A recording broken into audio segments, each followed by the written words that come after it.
Hello and welcome to Pacific. आज हम समझेंगे कि आखिर जो बाइडेन ने ऐसा क्यों कहा कि दुनिया का सबसे खतरनाक देश है पाकिस्तान आज के समय में।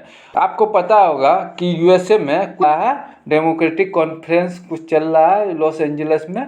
वहाँ पे उन्होंने यह बोला कि आज के समय दुनिया के लिए एक सबसे बड़ा खतरा है पाकिस्तान और पाकिस्तान का न्यूक्लियर बम। ऐसा इसलिए उन्होंने कहा क्योंकि पाकिस्तान के न्यूक्लियर बम एक सेफ हैंड में नहीं है, क्योंकि वो इस तरह का देश है जहाँ से हमेशा खतरा होता है कि वो आतंकवादियों के हाथ में ना लग जाए। इसलिए जो बाइडेन ने ऐसा कहा, और उसके पीछे और भी बहुत सारे रीजन है, जैसा कि इंडिया के साथ अमेरिका का रिलेशनशिप हाल फिलहाल में ही आपको जहाँ तक पता होगा नेशनल सिक्योरिटी स्ट्रेटजी अमेरिका ने लॉन्च किया, जिसमें उन्होंने बार बार इंडिया का मेंशन किया और जिसमें पाकिस्तान का एक बार भी मेंशन नहीं किया। आप लोग जहाँ तक कि करंट अफेयर्स फॉलो करते होंगे, आप लोगों को पता होगा कि इससे पहले जब भी ऐसी कुछ स्ट्रेटजी बनती थी यूएसए की तरफ से, उसमें पाकिस्तान को बहुत ज़्यादा तवज्जो दी जाती थी। इसके पीछे का रीज़न यह था कि अमेरिका जो है अफ़गानिस्तान में ज़्यादा इन्वॉल्वमेंट रहता था, तो अब वो इन्वॉल्वमेंट अफ़गानिस्तान से ख़त्म होकर के शिफ्ट हो चुका है कहाँ पे, इंडो पैसिफिक के रीजन पे। आप कंटेंट करने का टाइम आ गया है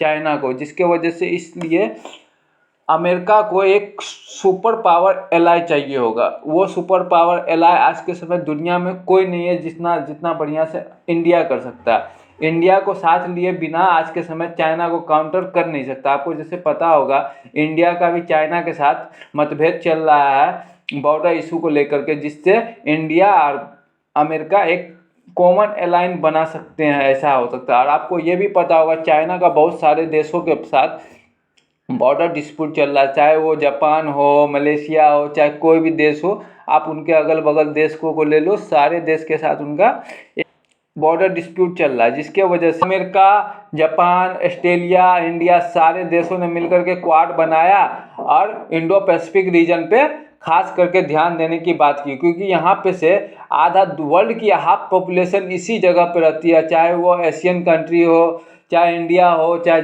चाइना हो। और यहीं से जो है 50% के करीब वर्ल्ड ट्रेड को मैनेज किया जाता है। वर्ल्ड ट्रेड का मैनेज अगर इस रूट पे किसी की एक की मोनोपोली हो जाती तो दूसरे देश को खतरा महसूस होने लगता है। इससे पहले आपको पता होगा इस पूरे इलाका में अमेरिका का प्रेजेंस रहता था, मगर जब से चाइना पावरफुल होते गया वैसे ही अमेरिका दबदबा थोड़ा कम होते गया, जिसको कंटेन करने के लिए इंडिया का साथ चाहिए होगा।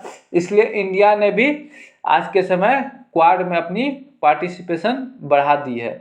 उसके बाद आप यह भी कर सकते हैं, कुछ दिन पहले $500 मिलियन का एक पैकेज दिया गया था अमेरिका के तरफ से F-16 मेंटेनेंस के लिए, जिसको लेकर के इंडिया के विदेश मंत्री एस जयशंकर इन्होंने एक बहुत करीब प्रतिक्रिया दी थी कि यह मतलब इनडायरेक्टली बोला था कि हमें पता है यह कहाँ यूज होना है, यह हमारे ऊपर ही यूज होगा। इससे पहले आपको पता होगा जब सर्जिकल स्ट्राइक हुआ था तो उस समय भी इंडिया के ऊपर F-16 से अटैक किया गया था, मतलब F-16 का यूज इंडिया के विरुद्ध ही किया गया था, जबकि अमेरिका ने यह बोल करके पाकिस्तान को F-16 दिया है कि वह किसी और देश पे इसका यूज नहीं कर सकता है विदाउट परमिशन, और वह बस इसका यूज अब आतंकवादियों के लिए ही कर सकता है। तो हम इस चीज़ को समझते हुए अमेरिका को बार बार क्या होता है, धोखा मिलता है। बट इंडिया के अभी कड़े ऐतराज़ के बाद अमेरिका यह समझ चुका है कि अगर पाकिस्तान को तवज्जो दी जाए तो वह खतरनाक हो सकता है।